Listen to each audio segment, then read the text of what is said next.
You're 14 years old, standing in a hall filled with 1,000 eyes. And the man who is supposed to protect you, your father, the most powerful ruler on earth, has just given your body away with a single drunken sentence. You don't understand at first. You only feel the room freeze. The musicians stop playing. The nobles stop breathing. Even the torches seem to flicker in disbelief. Across the banquet floor, the old general who requested you, a man older than your grandfather, is smiling. He knows your father cannot refuse. Not here, not in front of the entire empire. Your hands begin to shake. Your mother covers her face. Every woman in the hall knows exactly what has just happened. Your life is no longer your life. And your father, the King of Kings, doesn't look at you. He looks past you, at his reputation, at his pride, at the image of a god emperor he cannot afford to crack. When he speaks, he uses only one word: granted. The guests applaud. The general bows. You stand there, swallowing a scream that no one will ever hear, because in this palace, a daughter's suffering is less important than a king's ego. And this quiet moment of public betrayal is where her story truly dies. Her name was Amestris, and what happened to her is one of the most disturbing examples of how absolute power destroys even the people it pretends to love. If hidden horrors of the past fascinate you, subscribe to Grim History, hit the like button, and once you reach the moment that unsettles you most, tell me where you're watching from. Let's begin. Now let me show you how a single decision made at a drunken banquet became the beginning of 14 years of psychological torture. Stay with me, because her story gets worse. You first have to understand the world she was born into, a world where one man's word could rearrange the fate of millions. Xerxes wasn't just a king, he was the King of Kings, ruling an empire so vast it stretched from Libya to the Indus Valley, from Thrace to Ethiopia. Nearly 50 million people lived under his command, and according to Herodotus, who spoke to Persians who served in Xerxes' own court, his word was not advice, it was law.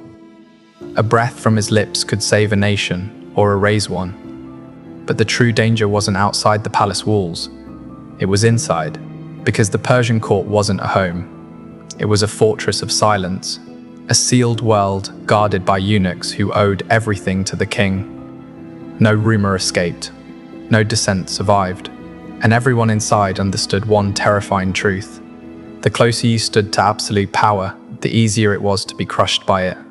Inside the palace, even the king's own blood lived under rules so rigid they controlled everything: where they walked, who they could speak to, even the exact moments they were allowed to eat. Privacy didn't exist. Autonomy didn't exist. And for the women of the royal house, especially the king's daughters, their lives were both elevated and terrifying.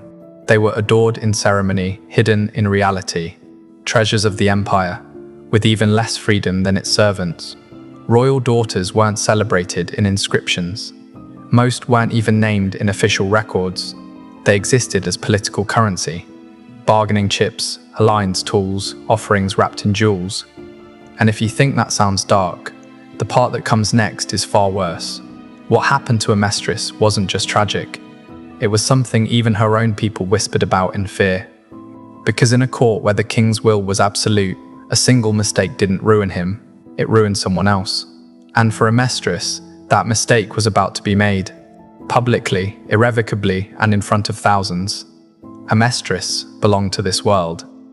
But unlike many royal daughters, she occupied a strange position. She shared her name with Xerxes' principal wife, Amestris, the elder known in surviving texts for her fierce and sometimes merciless personality. The younger Amestris, however, was born to one of the king's secondary concubines, a woman of Bactrian blood. Even in a court where beauty was curated like an art form, her looks were noted as exceptional. She grew up in the women's quarters of the palace, the harem, educated by eunuchs and elder concubines. She learned the skills expected of a princess: dance, music, poetry, embroidery, and sources hint at something unusual. Xerxes kept her close, even as other daughters were dispatched to distant provinces in strategic marriages. A father's affection in the Persian court may sound like protection, but here it would prove to be the beginning of her downfall, because everything changed during a single banquet in 479 BC, and according to Greek and Persian accounts. Though the details vary, the core of the story remains horrifyingly consistent. Herodotus preserves the most complete version, supposedly based on testimonies from Persian courtiers who later fled to Greece.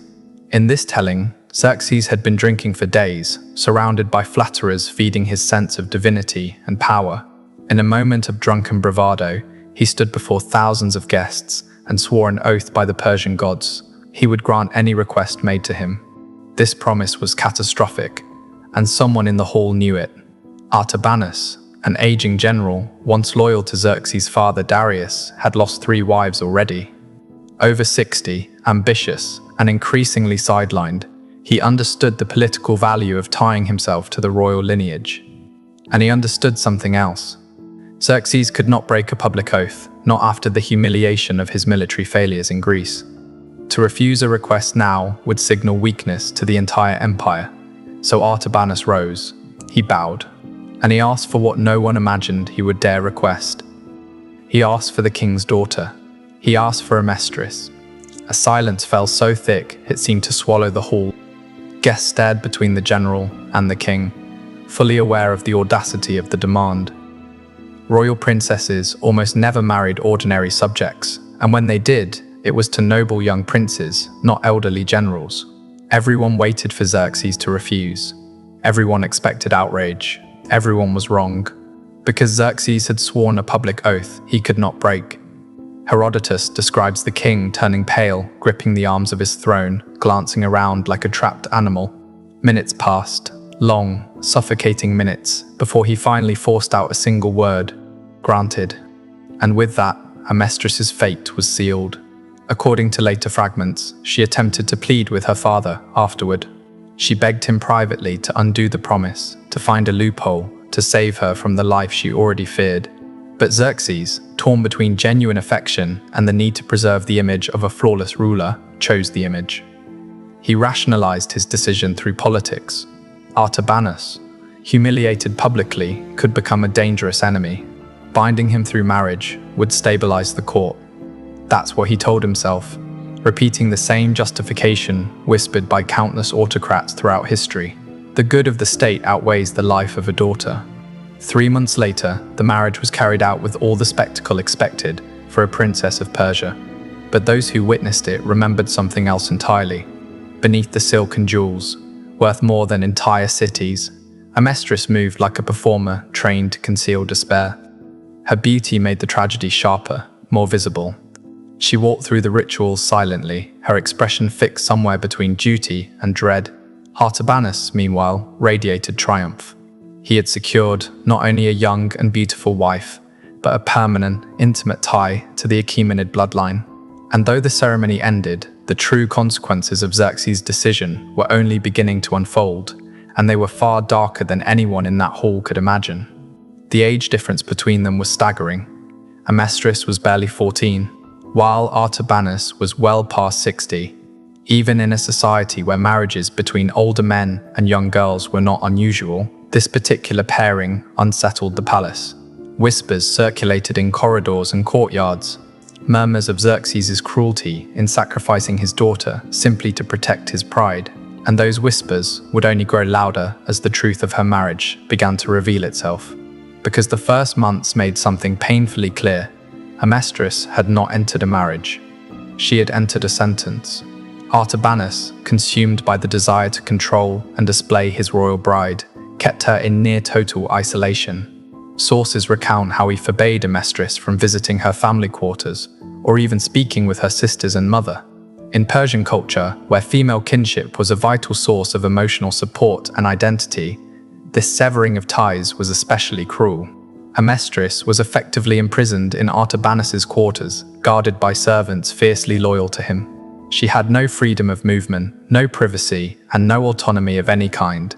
Fragmented correspondence suggests she tried sending secret messages to her father, begging for intervention. But Xerxes, ashamed of his own decision, yet unable to undo it without admitting weakness, never answered.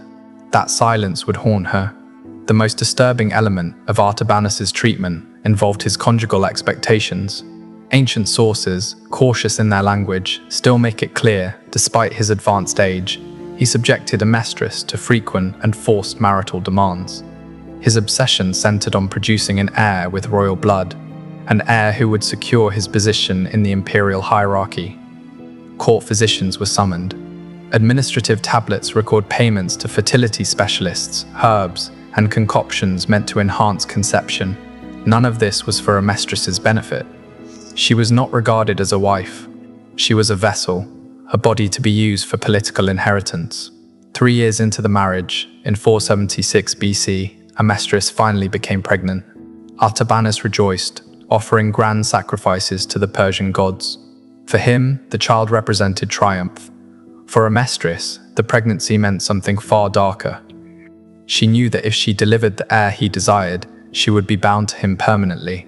Mothers of royal children could not be dismissed, divorced, or released. Her fate would be sealed forever. Servants later described her pregnancy as overshadowed by profound sorrow. She spent hours staring out toward the palace gardens, where she once danced freely, tears sliding down her face in silence. She often refused food, forcing attendants to intervene. The girl who once moved with grace now moved only with dread. In her 9th month, she entered labor, a grueling ordeal that stretched across 2 days. Court midwives documented severe complications. When the child finally arrived, a boy Artabanus immediately named Xerxes, honoring his imperial grandfather. It was clear he was dangerously weak. Palace physicians doubted he would survive, but Artabanus ignored every warning and began planning ceremonies for the infant's presentation. Those ceremonies would never come. 10 days later, the baby died. Official records attributed the death to respiratory failure, but in the shadows of the palace, darker rumors circulated. Some whispered that Amestris, driven to utter despair, had taken the baby's life herself as the only escape left to her. Others claimed loyal servants, horrified by her suffering, had deliberately neglected the child. No evidence confirms any version. Yet the fact these rumors existed at all reveals how desperate and unbearable her life had become. And the whispers had consequences. The baby's death unleashed something terrible within Artabanus. Convinced that Amestris or her attendants were responsible, he became increasingly abusive and controlling. Servants reported hearing screams from behind closed doors. They saw Amestris with bruises on her arms and face. On one recorded occasion, Artabanus beat her so severely she remained bedridden for weeks. When her body healed, something inside her did not. Witnesses described a profound psychological collapse. The young woman who once pleaded, resisted, searched for small acts of freedom now moved through life like a shadow. She ate only when forced. She rarely spoke. She spent hours unmoving, staring at nothing, her spirit hollowed out. Xerxes was eventually informed of her condition. Only then did he seem to recognize the magnitude of what he had done to his daughter. Some sources suggest he attempted a discreet intervention, ordering Artabanus to treat Amestris more gently. But on this matter, the king's authority meant little. Artabanus, now tied to the royal family through marriage and aware that Xerxes had sacrificed his daughter to preserve his own image, understood the king's weakness. His power within the palace had grown, and he knew he could act without consequence, because the king who created her suffering was the same king who could no longer stop it. Artabanus responded to Xerxes' private warnings with veiled reminders. The king himself had consented to the marriage, and according to Persian custom, the treatment of a wife fell entirely under her husband's authority. To challenge that would be to challenge the very traditions that upheld imperial rule. And Xerxes, caught in a trap of his own making, stepped back. Amestris would remain with Artabanus, and her suffering would continue without interference. But history has a way of turning on the decisions we try hardest to ignore.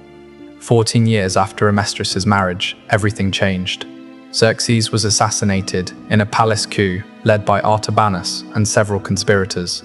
The motivations behind the plot were complex: succession politics, rival factions, long-standing grievances. Yet some accounts claim that Artabanus twisted Amestris's suffering into a justification for murder. He allegedly told his allies that Xerxes had become a weak tyrant, a man so lacking in judgment that he sacrificed his own daughter to maintain his image. It was a breathtaking display of hypocrisy. The very cruelty Artabanus inflicted became the excuse he used to kill the man who had allowed it. The coup succeeded for a moment. Artabanus seized control of the palace and ruled behind the scenes for 7 months.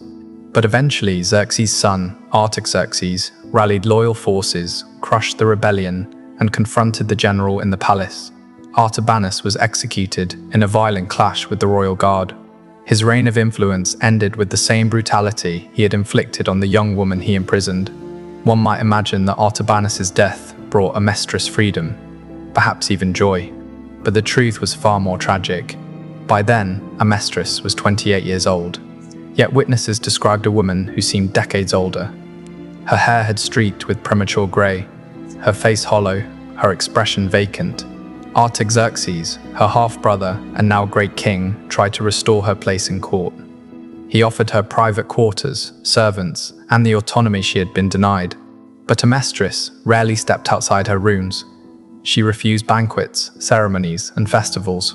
Servants noted she could spend entire days in silence, sometimes weeks without uttering a word. One day, musicians were sent to lift her spirits. They played a melody she had once danced to on that distant night in 479 BC, before everything was taken from her. As soon as she heard it, something inside her snapped. Amestris screamed, a raw and ruptured sound, and shattered their instruments before collapsing into tears. The first she had cried in years. She would not recover. Amestris died at the age of 36. Contemporary sources speak vaguely of prolonged illness, but modern interpretations suggest something far more devastating: slow self-starvation, a form of suicide that allowed her the only control she had left. Others point to severe depression leading to physical decline. Whatever the medical cause, those who lived alongside her understood the deeper truth. Amestris did not die in 457 BC. She died the night her father said, "Granted." Her body continued for 2 more decades, but her spirit had already been erased. Her story, unsurprisingly, was buried. Achaemenid royal inscriptions never mention her. Xerxes is remembered as the builder of Persepolis, the ruler who challenged Greece, not the man who sacrificed his daughter to preserve his pride. Only in Greek accounts, Herodotus and